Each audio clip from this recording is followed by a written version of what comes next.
Hello and welcome back to the Edge of Eternities limited set review.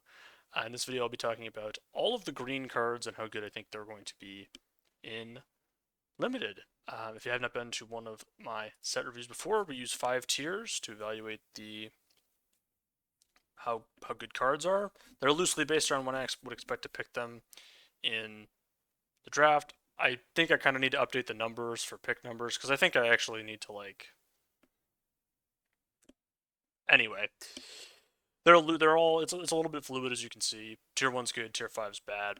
It's a way to discuss cards, more so how you pick them than necessarily their individual strength. This will lead to things like 2 drops are generally rated higher because they just have inherent value because they cost 2 mana, and expensive cards are generally a little bit lower on the tier list. If you like that sort of stuff, feel free to subscribe, stick around. There will be more set review content in the future for hopefully every limited set. Maybe I'll miss one again. It's been a while since I've missed one. All right, we're beginning with Atmospheric Greenhouse. 4 and a green for a 5/4 spacecraft. When it enters, put a +1/+1 counter on each creature you control. And for 8 charge counters, it's a 5/4 flying trample. So this is similar to your Ridge Scale Tusker of it all. This effect is like sneaky good. It's sneaky, like really more powerful than it reads. I personally don't generally like effects that are like, oh, if my 5 drop, if I have like 3 other creatures in play, it's really good. But this put a +1/+1 counter thing on stuff effect we've seen be really good. Um, it also only has 8 uh, counters required, which is actually a little bit on the low side. Some of them are 7, but a lot of them are 9 or 10. So I think this is actually like somewhat achievable, and it also helps you be able to station it quickly with the +1/+1 counters. There's like decks that care about +1/+1 counters. Not that I really believe in those decks. The question about this card, and I think I may end up moving it down anyway. I think I actually will. The thing that I think is going to have me move this down is the whole how many spacecrafts can you actually play in your deck? And the answer is like not as many as you would. You can't just play an unlimited number of them. There is like a max limit to how many you can play. It's a slightly higher max limit than the number of vehicles you can play. I think the max, I forget, Sirkovitz like actually did the math on how many vehicles you can put in your deck without before it becomes a disaster, and the number I think is like 3. It might be lower than that. Um, but like there is like a number of like in this I think it's a little bit higher. I think this might be 4. You can play 4 spacecraft before it starts becoming kind of a disaster. But yeah, all right, let's revise it down. So like I said, I moved it down because of the number of spacecraft issue, and it is a 5 drop. So I think it's a good 5, but it is a 5 drop. Like a pack one pick one, I'm not going to take this, right? And so that's why tier two I think needed to move down. We need to.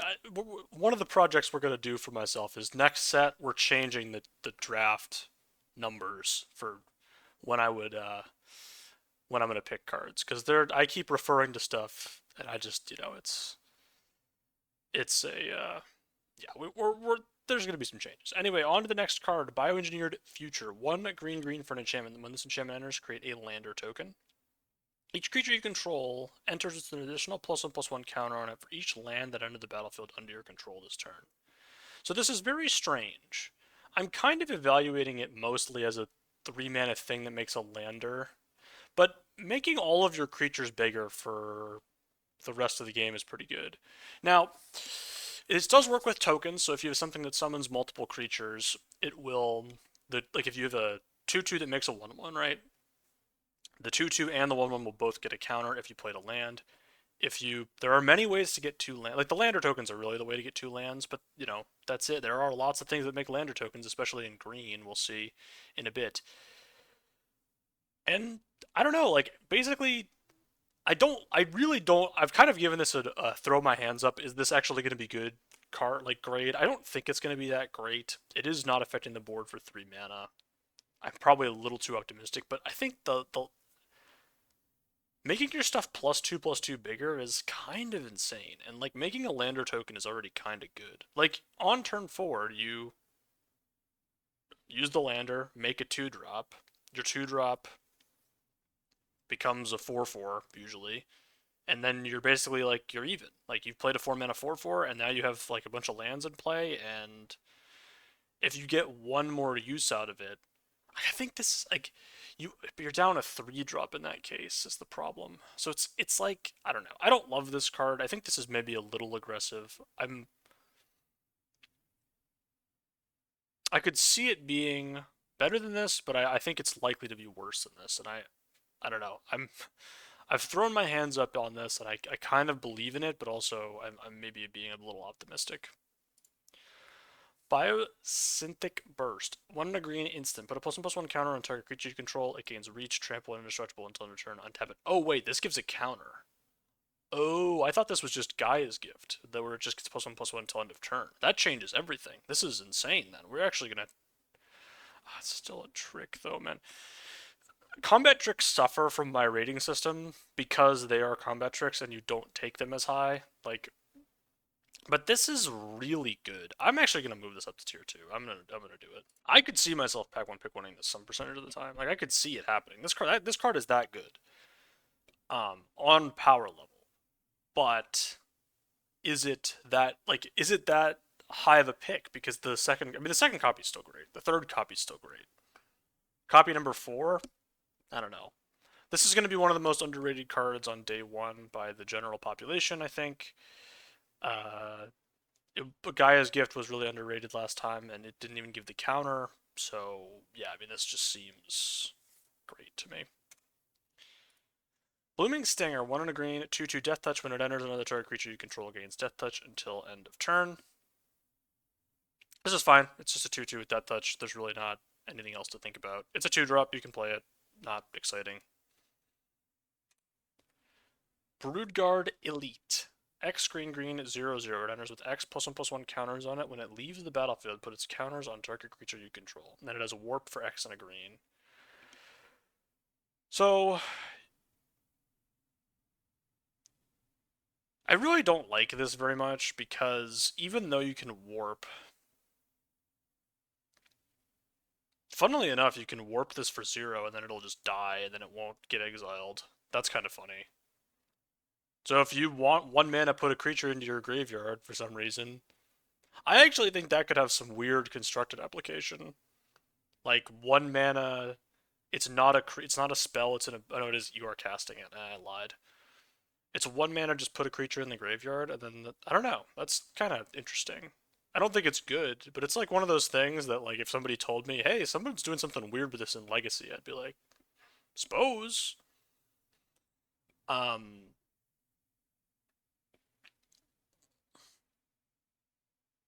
Yeah, I don't like this. The rate's just really bad. Like you just are paying so much, and the double pip on the back side of it. Like you're paying 4 mana for a 2/2, not good. Yes, the mode of like make your thing big and then do this is like fine. I just don't like. I just think you're paying too much mana for this. There's so many ways to do something different than this with your mana. Close Encounter. 1 and a green instant. As an additional cost to cast the spell, choose a creature you control or a warped creature or card you own in exile. It deals damage equal to the power of the chosen creature or card to target creature. So this looks really good to me. So we will get to this later, but one of the foundational tenets about green removal is that you need to have a creature on board to remove something. And that is a major cost because your opponent can interact with that thing. But if the thing is in exile, they can't interact with it, which means that this is basically an instant speed removal spell if you have enough warp stuff in your deck. I think you're going to have enough warp stuff in your deck because warp is a mechanic that plays well with itself and is, I think, the strongest thing to be doing. Landers are really good. I think warp is really good. I don't know. I just think this, like, obviously, like, you can just play it as a normal bite spell, and those are fine. I really think this is very strong. Just the fact that you, again, it's green removal that you can't interact with, and that doesn't really exist that much. Again, we will get to that in a bit. And in a bit is right now. Diplomatic Relations, 2 and a green instant. Target creature gets +1/+0 and gains vigilance until end of turn. It deals damage equal to its power to target creature and opponent controls. Obviously, the news has dropped today that they have errated this to be like target creature you control, which obviously is what they meant when they typed it. Um, I'm very upset about this because it just like it shows, in my opinion, the wrong mentality. Like Wizards of the Coast made a mistake. Their card quality or editing team made a mistake where they said, "Oh, yep, this is good to go. Doesn't need to be a creature you control, whatever." And it got through and it got printed like this. In my opinion, that means it should stand. Um, Some of the most iconic cards in the history of the game exist because of misprints. Rancor, your Tarmogoyf, those are both green cards, just green examples. Like, those are iconic cards in the history of the game, and they exist because of misprints. And without those misprints, the game would be worse. And so I think it kind of, when you make it, it's so rare these days to make a misprint like this. It only happens like, I don't know, once every couple of years or so. I think they should have just let this go. I really do. I really don't like that they're eroding this to be the way that they intended because it sort of takes away from the spirit of the game, in my opinion. I think it lessens kind of that like cool coolness factor of it. Like it's like, okay, so now this is just another green common removal spell, and what's going to happen to it in 3 years? Nobody's going to care about it. It's just clear shot. It's just clear shot. Clear shot's a great card. It's gonna. I have it. I have rated it as high. I rated it. I didn't change the rating of it because it didn't say target opponent. Like, you know what I mean? I literally didn't change the rating at all. It's basically the same, as good of a card as it was before. It's worse, for the reasons I just talked about, where like green having the ability to interact without creatures on the board is something that green never really has access to. This would have allowed that, and it does not anymore. The this spell does allow that. Like I don't like that. To me, it's like I really I'm frustrated by this because it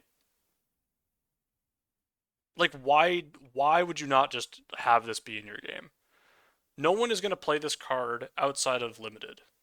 Really. Like I guess it's kind of nice. Like I feel kind of nice that they're like interested in looking out for limited, but no one in constructed's playing this. No one in like commander is going to put this card in their deck. They don't play removal in commander. Um like I Like no one's playing this. Like no one outside of the limited set for the next 2 months is ever going to touch this card. And the fact that despite that knowledge, which I can't imagine that the play team can't be thinking, oh, somebody's going to play this in standard. Like it's not going to happen. No one would have played it. No one plays any. I honestly, you know what I would have maybe you know what maybe I would have done is you could say, hey, we intended it to say this. We're gonna let it go. We're gonna see if people try it in standard. If it actually sees play and it's like a cool part of the metagame, great. We did something cool. We're never gonna do it again. This is not part of Green's part of the color pie. We get that, but we made a mistake, and it got through, and it was allowed for like this period of time only, and that would be cool, and that would be a cool thing that happened, and you could say, oh, I played Magic when this happened. I played in the set where this thing happened, and it was a cool, memorable thing that happened. And I don't like we don't get these type of moments really. Like they don't really exist. I understand you're like they don't want to like you never want to acknowledge you made a mistake, right? You never want to be like, oh, we made a mistake, right? Like oh, the card's supposed to say this, so we're gonna say that it does, even though it doesn't say that. It's one of those things. I think that it takes away from the spirit of the game. There is nothing other than a weird rigidity to the color pie, a thing that exists because one guy invented it 25 years ago. Because when Alpha came out, it was kind of, I mean, the concept existed, but there was some weird stuff like blue had like damage in it. You know what I mean? That existed. It's not like the color pie's never changed. It's changed many times. Red, we'll see in this. We'll see if you've seen the red video. There is a red 2 mana 1/3 that just taps to add mana. That wasn't part of Red's color pie like 2 years ago, and they were like, no, we're adding it. And so to me, it's like I just I think it's sad for the spirit of the game. I think it's unfortunate that Wizards feels like, for whatever reason, they have to, like, they're beholden to people. Like, they made a mistake and they're like beholden to these weird like purists who are like, no, green can't do this. Like, I don't.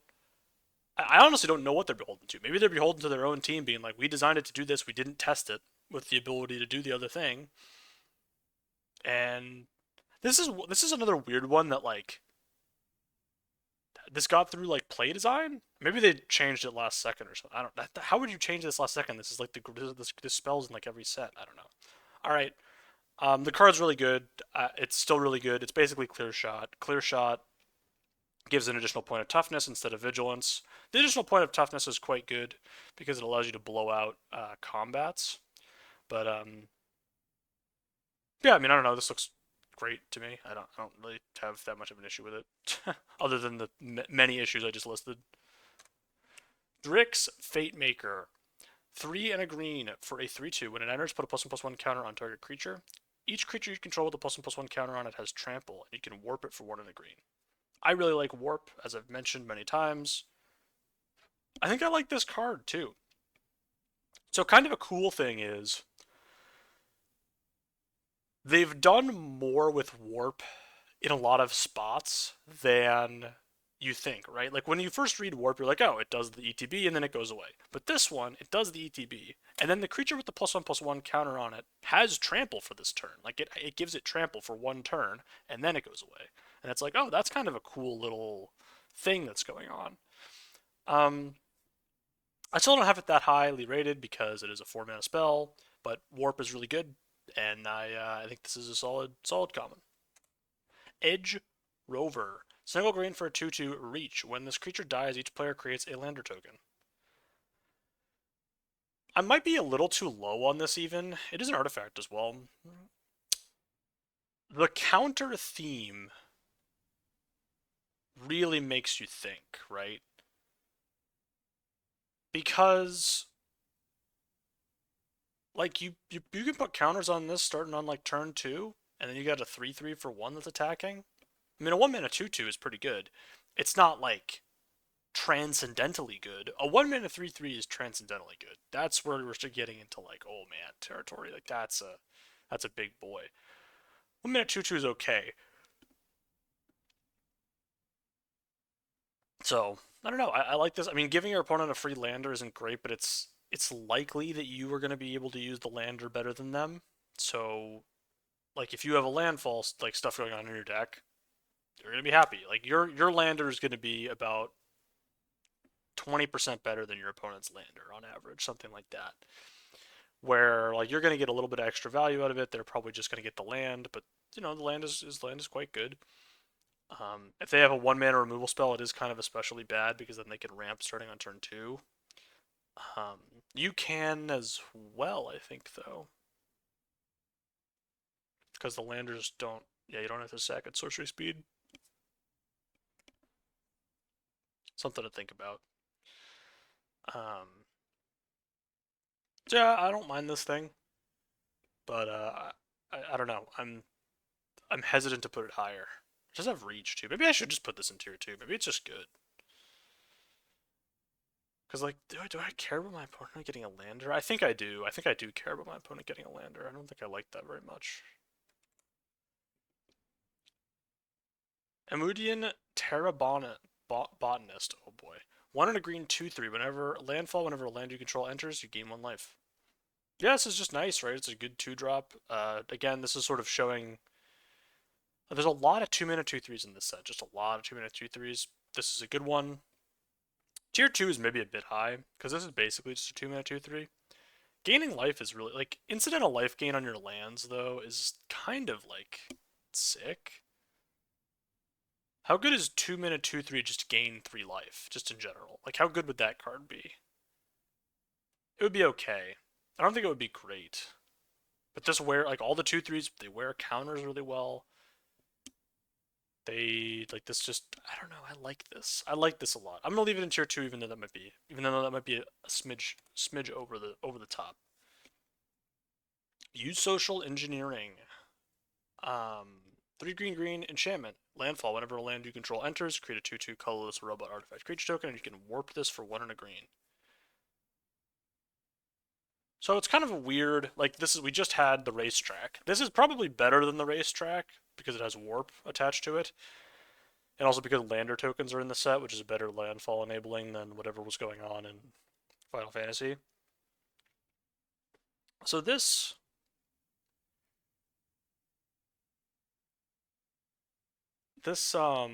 yeah, I mean I don't mind it. It's a card that type of card you don't really want to play in the main, I don't think, or like whatever. But like this is very similar to Chocobo Racetrack. Um, I think it is better than Chocobo Racetrack, but Chocobo Racetrack was not that great. I think this is okay. Um, Really, the question is how much does warp to make a 2/2? Like how good is that? Actually, maybe that's pretty good. Actually, now that I think about it, because you can just make it. Like, you're basically just getting a two. No, no, no. I'm actually gonna move this up to tier 3 because the buyout mode is you just get a 2-mana 2/2, which is not like Chocobo Racetrack did not have that mode where you could just get a 2-mana 2/2. Now the 2-mana 2/2 might have to come. Maybe it's a 3-mana 2/2 or something. Um, in theory, you could go turn 4 this plus lander token, and then it actually plays really well with. You could do this, play a land on turn 4, activate a lander token, you get another 2/2. Then you can play this on turn 5 and then play another land. That's kind of sick, actually. That's kind of a cool play. Like that's actually pretty good. I don't know. I kind of believe in this thing. Then I still don't love it. It is a thing that needs help, but I don't know. Famished World Sire. 5 green, green, green for a 0/0 with Ward 3 and Devour Land 3. When this creature enters, look at the top X cards of your library where X is this creature's power. Put any number of land cards from among them onto the battlefield tapped, and then shuffle. So you can sacrifice, like basically, you play this, you sacrifice all your lands, you look at your whole deck, you put any number of lands in the that exist in your deck on the battlefield. So you're only drawing spells for the rest of the game. Right? Basically is what this is doing. Like, you have 8 lands, you sack 8 of your lands, you get to look at 24 cards. That's going to hit all the rest of your lands. You have all spells left in your deck. And this is like 24/24 for 8. I guess that's pretty big. But if your opponent bounces it, you lose the game. Because if you can't, like if you cast it a second time, it's also very chumpable.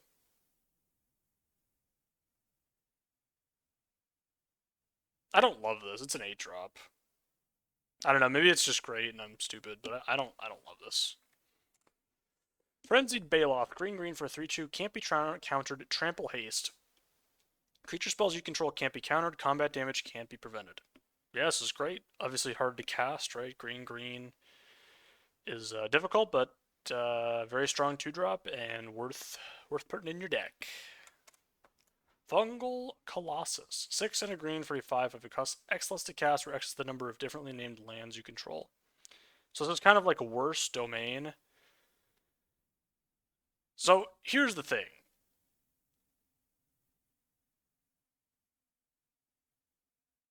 Let's assume you have like 4 different land names in your deck, and like you're gonna have 3 of them in play. This costs 4 for a 5/5. A 4-mana 5/5 is just not that good. It's okay. It's just not that good though. And then I guess on turn 4 you're gonna have 3 different lands frequently. So this is just a 4-mana 5/5. Are you really gonna take this that high? Is this the thing? Is this a deck? If you get like 4 of these in your deck, is this the deck? I don't think it is, but maybe I'm wrong. No, you think the song is about you. I don't know. I am starting low on this, and we will see. We will certainly will see. Oh wait, hold on. Quick check. Do landers get any land? No, basic lands. Basic lands. But they do allow you to fetch one more easily. They do allow you to fetch one more easily. You could play like an off-color basic if you have enough lander tokens. You're not happy about it. Landers enable splashing really well. Yeah, maybe green's just the nuts. Maybe green's just goated in the set because the landers just allow you to play like all the good cards of any color because you just play. And then this is like a 5/5 that costs 4 mana. All right, you know what? I'm talking myself. I'm talking myself into it. I've talked myself into it. It's tier 3. I believe. I believe in it. I believe it's okay. Galactic Wayfarer, 2 mana green, 3/3. When this creature enters, create a land or token. Very simple. Going to be great. Probably going to be green's best common. I don't know. I don't have a lot to say about this. It is everything that you want in a common, though. Remember when they printed Jewel Thief? By the way, remember Jewel Thief? Anybody? That card makes this card look like a freaking chump, dude. Jewel Thief made a treasure and had vigilance and trample. Treasures are maybe better than lander tokens. Maybe they probably you could make the argument. And that had vigilance and trample. What a card! Still can't believe they printed that. They printed that, and it wasn't. And the crazy thing about Jewel Thief is, it wasn't even the best common in the set because we had the best limited common of all time, Inspiring Overseer in that set, which was a flyer that gained you a life and drew a card in white for 3. Wasn't even the best 3-drop common in the set. Kind of crazy that Jewel Thief wasn't even the best 3-drop common in the set. Demonstrably better than this card. Weird tangent. Moving on. Gene Pollinator. Green mana for a 1/2. Tap and tap an untapped permanent you control. Add 1 mana of any color. Oh man, this works with lands too. I didn't know this worked. This just fixes your mana. No, wait, this is like, this might be, no. This is actually insane. If it works with lands too, am I going to put this in tier 2 as well? Am I going to put another green common in tier 2? That's so many. Like, I think it's worse than this. But, like, I'm not even sure that's true. This is also an artifact? No, this is going up. It's going up. Green's just the nuts. Apparently, green is just all of green's commons are just insane. Is what I'm learning today is all of green's commons are just insanely good. I've put like 4 green commons in tier 2.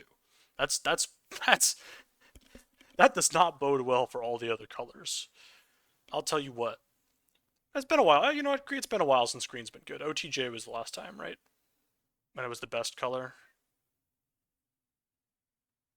But it's been good. There was like a 2-year stretch before that where it was just like bad every set. So it's back.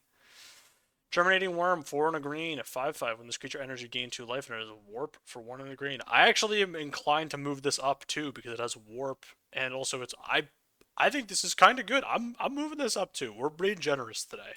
Like, some people are saying I'm being generous because I just got 3rd in the RCQ and am now qualified for the RC. That's possible. Some people are saying that that's true, and maybe that's what's happening here.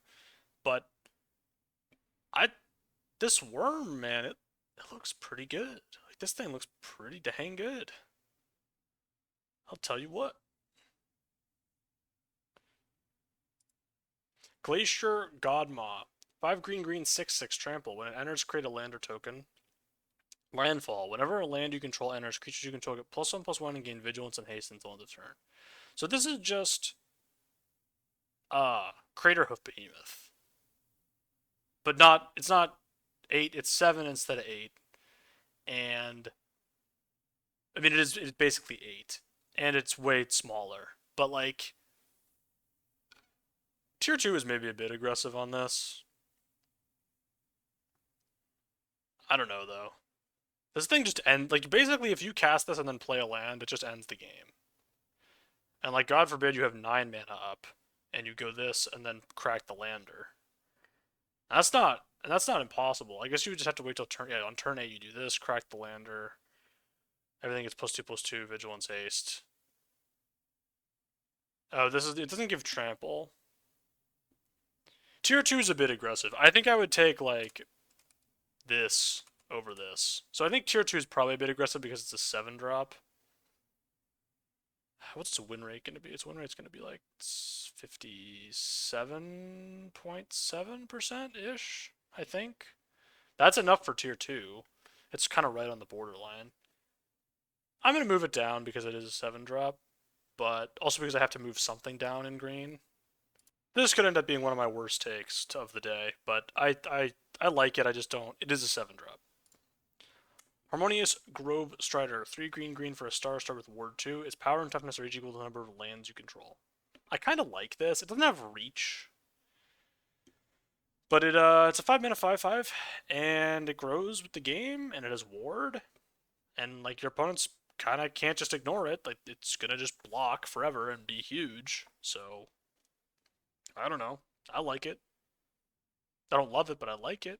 It is a 5 drop that's still pipped, so maybe I can move it down more. But I just think it's like a fine, like it's fine as a 5. Hemosymbic Might. Single green for a 1/1. When this creature becomes tapped, another target creature you control gets +X/+X until end of turn where X is this creature's power. So I put this in tier 4. It's really weird. It's a very weird card. When you're stationing stuff,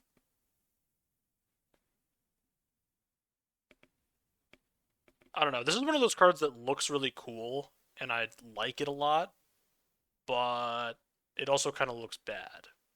So I'm leaving it in tier 4 for now, and I kind of like hope I kind of like I'm hoping to find a spot to use this, but I don't think day 1 you're gonna need to be putting this card in your deck. It's kind of my take. Ice Cave Crasher. 3 green, 4/4 trample, landfall. When a land enters, it gets +1/+0 until end of turn. Sure, it's a 4 drop. 4 drops are not like we're not going to take this high, right? It's a 4 mana 4/4 with trample. Um, that's fine. I don't know. It's not what it used to be. It's not bad. I don't think it's bad necessarily. I just think, there's so many other like good green cards that you would want to take over this. Like this is like you take this pick, whatever. 7, you've already got like 2 good green commons. You put this in your deck and you're happy about it, but I don't think I want to like I'm not getting into green for this. Ice Till Explorer. 2 green green for a 2/4. You may play an additional land on each of your turns. You may play lands from your graveyard, landfall whenever a land you control enters, mill a card. So, on the bonus sheet for this set is Strip Mine. So, somebody will have the misfortune of getting absolutely slaughtered by this plus Strip Mine. So it will happen to somebody. I don't know who it's gonna be. I hope it's you know whatever. Um, this thing. That's what happens, right? I'm not gonna actually make a video on the bonus sheet for this set because it's all lands and it's not that exciting. The only really there are interesting ones, but like Strip Mine is the best one, and it's like not even like should you even pack one pick one Strip Mine? I don't know. I'm gonna do it. Of course I'm gonna do it. It's Strip Mine. They let me have my land destruction finally.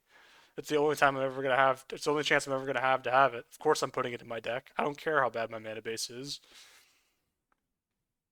I never get to do this. With that being said, this is not that good because although playing additional lands is nice and playing lands from your graveyard is nice, um, it's a 4 mana 2/4. So that's not great. That's not great because part of the problem is you need to be able to have like a land in your hand, like your 5th land in hand, and it's pretty difficult to have your 5th land in hand on turn 4. Now in this set with the lander tokens, you could ramp on 2 to this on 4 and then have your land, and that's pretty likely. I think that's really the way this happens. And then you could get lucky and hit another land in the graveyard, and then that's pretty good. I think this is a bit too. I think I'm being a bit too harsh here. You are getting to play 2 lands per turn, and when you play lands, you can draw other lands from your graveyard. Yeah, I think tier 4 is a bit harsh. There are also so many things in the set that care about landfall that I think this is actually probably decent. So I'll move it up a bit. It is double pipped as well. Has problems. 1 and a green, 2, 2. Oh, Intrepid Tenderfoot. Didn't even read the name. I just saw the tier and we're skipping this, but no, we have to read it. Intrepid Tenderfoot, 1 and a green, 2, 2, 3 colorless, put a +1/+1 counter on it. Activate only as a sorcery. There's just way better ways to, do stuff with your mana than this. Honestly, I know I had that like uncommon 2/3 that had landfall to gain a life like in tier 2, and this is in tier 5. Honestly, I don't know. Some people are saying that mistakes have been made there. Maybe not me. We'll see. We'll see. We'll see. But this I don't. They just don't. I don't need it. Larval Scoutlander, 2 and a green for a 3 or a spacecraft.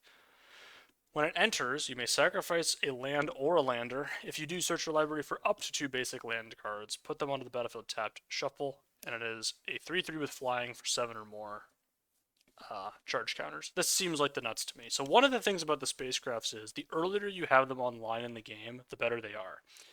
And the reason I say that is there's a lot of things in the set that care about being tapped or having the ability to tap themselves, but can't do it without attacking necessarily. And if you have a spacecraft in play, you can do that. This one is just a good effect. It's a ramp effect for 3 already, which is already decent. It's not great, but it's decent.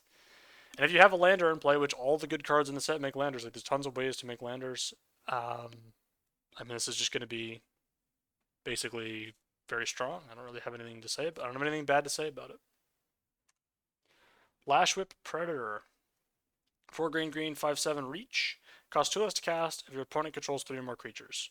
I mean, this looks fine to me. It's just a big thing with reach. Yeah.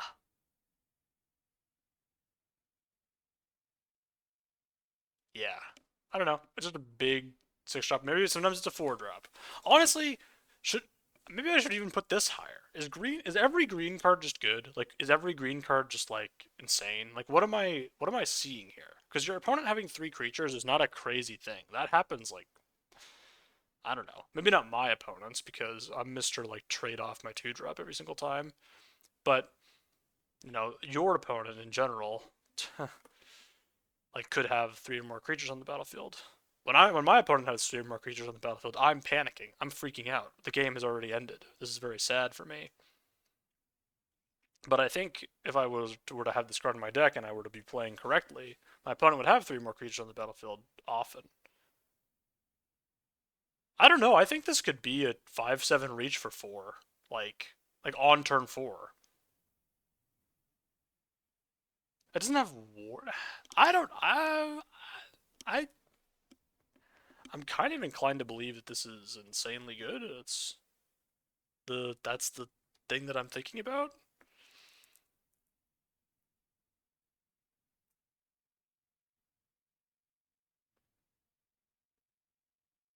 I'm leaving it in tier 3. Anyway, we're moving on. Loading zone. 3 and a green, enchantment. If one or more counters would be put on a creature, spacecraft, or planet you control, twice as many of each of those counters is put on it instead, and you can warp this for a single green. So it does have warp on it, but I still think these type of effects are really bad. The warp is really good. Like anything with warp is really good because sometimes you just want the effect for like a little bit, and then you don't need to ever play the 4 mana side that does nothing. It's just a one. You can just think about this as 1 mana, double the counters, and sometimes it'll turn on your spacecraft. It's like 1 mana, put a +1/+1 counter on something. How good is that? It's not very good. Yeah, it's not that good. So we're gonna leave it. Melt Strider Eulogist. 2 and a green, 3/3. Whenever a creature you control with a +1/+1 counter on it dies, draw a card. So I don't love this. It does count itself, which is good. It's just a 3-mana 3/3 normally, so that's fine. But yeah, there's not really anything exciting about it. I don't know. I don't love it. I think it's fine though. Like the bounce exists, and all these other things exist. So yeah, expectations tempered. Melt Strider's gear. Single green for an equipment. When it enters, attached to a target creature you control. Equipped creature gets +2/+1 and has reach. Equipped for 5. We're back, baby. It's been like 2.5 long years, but the Blanchwood, I think it's called Blanchwood armor, that got reprinted from Midnight Hunt and Crimson Vow, like back-to-back sets, and it was terrible in both. It's back. It's back. Now this is going to be better than those because you have the 1/2 at common that can tap it for mana. But that really just shows how good the 1/2 at common is that taps for mana. This is not there's just better things to be doing than this, so you don't need it. Melt Strider's Resolve. Single green for an enchantment. Enchanted creature. When this aura enters, enchanted creature fights up to one target creature an opponent controls. Enchanted creature gets +2/+0 and can't be blocked by more than one creature. It's a 1-mana fight spell that gives toughness but not power. I'm too pessimistic on this. We're gonna move it up a bit. The boost on the back end of it's actually like kind of relevant. Like the whole like, oh, you get to give your creature like your creature has to be double blocked or can't be double blocked. It's a pretty good effect. It has all the issues that a sorcery speed fight spell normally does. I think the little bit of upside is nice, so I'm putting it into 3. Might Form Harmonizer. 2 green green 4/4 landfall. Whenever a land you control enters, double the power of target creature you control until end of turn, and this has warp for 2 and a green. Yeah. I don't know. I mean, double the power of like your spacecraft on turn 6 seems.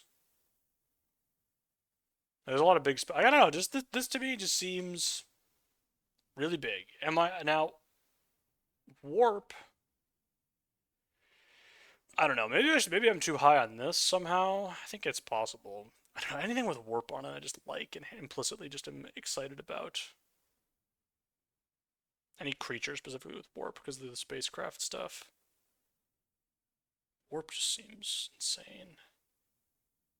I like it a lot. Maybe I'm a little too high. I'm gonna live with that. Ouroborid. 2 green green 1/3. At the beginning of combat on your turn, put X+1/+1 counters on each creature you control where X is this creature's power. Yep, this is the nuts. So it's a 4-mana 2/4 basically that pumps your whole team, and then next turn pumps it double. And if you have a protection spell for it, if you have a way to protect it, which I think there is one, but I don't think it's green. Yeah, there's a white one. There's a single mana white one.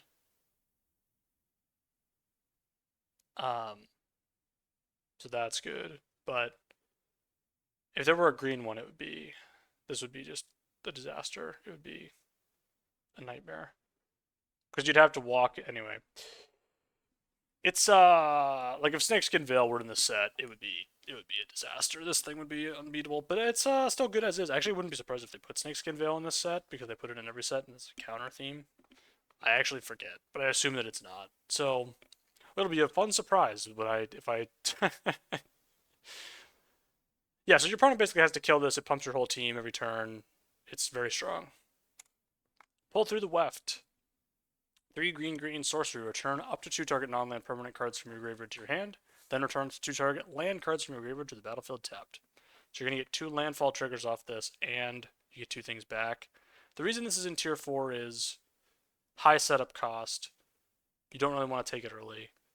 It's fine. You won't ever play more than 1 copy of it, I don't think. It's a 5-minute spell.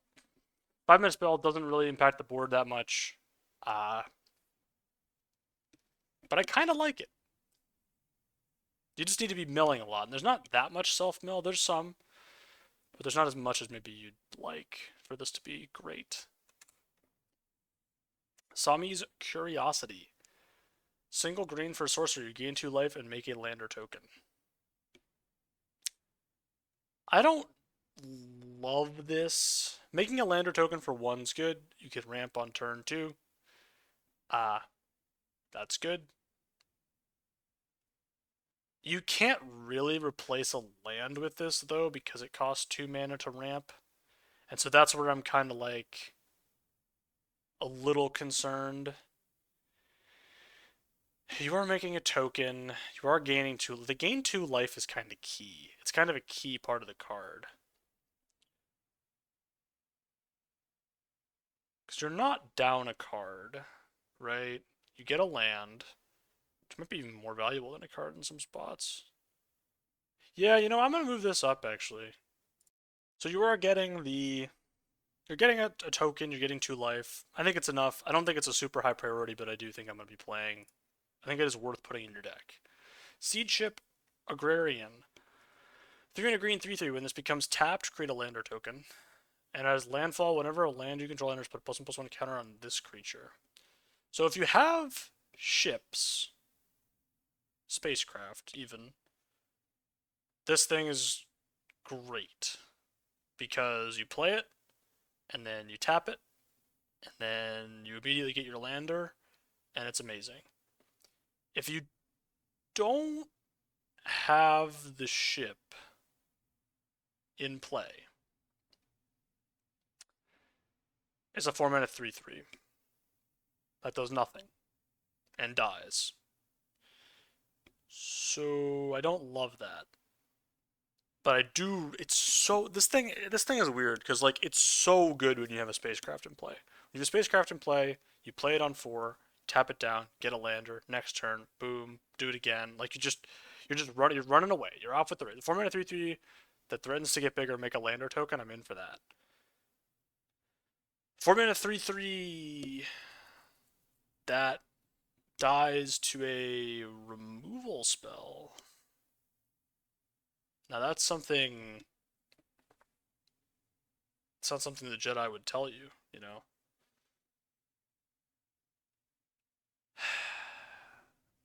It is hard to have spacecraft in play before turn 5 in a lot of spots. There's some uncommons, there's some rares, but most of the spacecraft are expensive. This is so strong though. It's a 4 mana 3/3. It's a 4 mana 3/3, but it's so strong when you just tap. When you just have a thing. You just have some way to tap it, and there's so many ways to like. There's so many spacecraft. But how many spacecraft can you actually put in your deck? Like 4, maybe. That's as many as you can put in. Because you need to have one in play, but the second one is like, I don't know.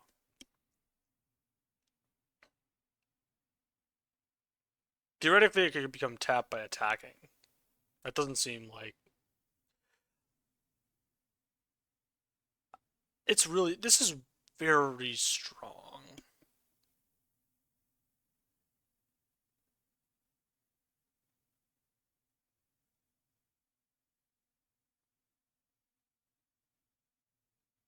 It's better than that 2/3 that I put in tier 2. I'll tell you that. That 2/3, I'm gonna go lower that after this. You're not gonna see it on the recording, but I'm gonna go lower it. I went too ham on the lifelink one. There's just too many good green cards. Like, what am I supposed to do? What am I supposed to do? How am I supposed to react? I'm gonna put the I'm gonna move this up and be sad when it's just not that good. Jump scare. I lowered this thing's rating because I kept talking about it. All right, it's tier 2. We're moving on. Seed Ship Impact. 1 and a green instant. Destroy target artifact or enchantment. If its mana value is 2 or less, create a lander token. I mean, when this works, it's going to be a blowout. I think you can probably main deck a copy of this, maybe. I don't know. These effects are just never that good. So,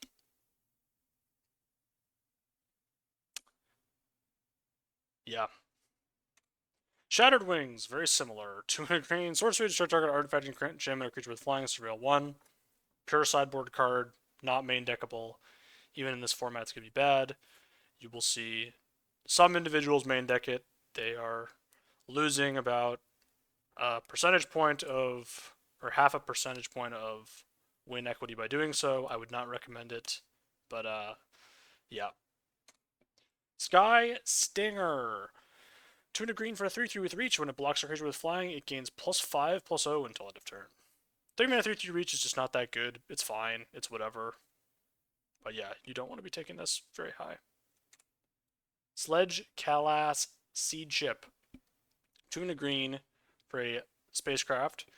At 7 or more counters, it's a 4/5 with flying, and when it attacks, you may put a creature card from your hand onto the battlefield.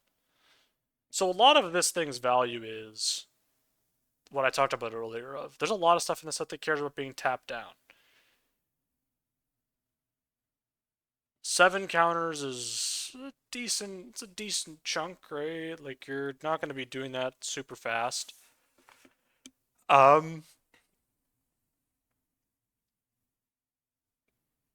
probably too low on this because, like, if you can, it's gonna be like 2 or 3 turns before I can actually attack. Opponent can blow it up before, like, when it's like, yeah, I don't love this. I think it's fine. I don't love it. I'm gonna be wrong about this. It's a 4/5 flyer. But you have to tap so much creatures, so many creature to tap. It does nothing on ETB. Like, this is 3 mana, do actual nothing. The turn you play it. So that's the scare, that's the concern with this. Tapestry Warden. 3 and a green, 3/4, Vigilance. Each creature you control with toughness greater than its power assigns combat damage equal to its toughness rather than its power. Each creature you control with toughness greater than its power stations permanents using its toughness rather than its power. This is pretty medium. There are a number of creatures with toughness greater than their power, but for mana 4/4 Vigilance, which is essentially what this is not very good. It is an artifact, so that's cool. Terra Symbiosis. 2 and a green enchantment. Whenever one or more +1/+1 counters are put on a creature you control, you may draw that many cards. Do this only once each turn. Weird templating. So this is like a build-around-y thing. I don't actually think it's completely unplayable, even though I've put it in tier 5, because it's going to be bad because of the counter deck. I don't know how I feel about it. I mean, green's counter stuff all looks great. White's counter stuff all looks bad. So, well, not all of it. Actually, the white counter stuff, actually. Green, white? Is it a deck, even though the signpost uncommon's terrible? Maybe that's actually good for it. The signpost is bad. Because then you can get it late and still play it and have it be decent for you. But it's a 5-drop. You really hurting for 5-drops? I don't think so. I don't love this. I think it's cool. I will try it at some point maybe, but I don't think it's like when you think about it, right? Like Divination, not a good card in Limited. We've seen this. Now the last time they printed a Divination, which was combat tutorial, that gave a +1/+1 counter. That's a lot better than Divination. This, to get a Divination out of this, you have to put 2 +1/+1 counters on things. That's going to be tough. And then you need to really do better than that for it to even be good. So, something to think about. And this is the last green card, a Thaw Bringer. 2 and a green, 4/2. When it enters or dies, surveil 1. Just not that interesting or exciting. It's a 3-drop. You play it. It stations your things well. Cool. I would be surprised if I don't. It's actually, maybe I should move this. I should move this up to tier 3 because you think about it, this is just like a bigger version of, do we have it on the desk? Desk? Do I have it on the desk? I don't think I have it on the desk. I mean, I think it's on the desk, but I don't actually have it readily available. This is a very sad state of affairs. No. Alright, well, you don't get to see the mystery desk card, so too bad. The ETB Surveil creatures, the 2-drop specifically have been good. This is basically like a 3-mana version of the 2-drop. I'm actually going to rate it as if it's the same as that. So that's it. That's it for the green cards. If you enjoyed, there will be other set review content on the channel. Please go check it out. I will see you next time.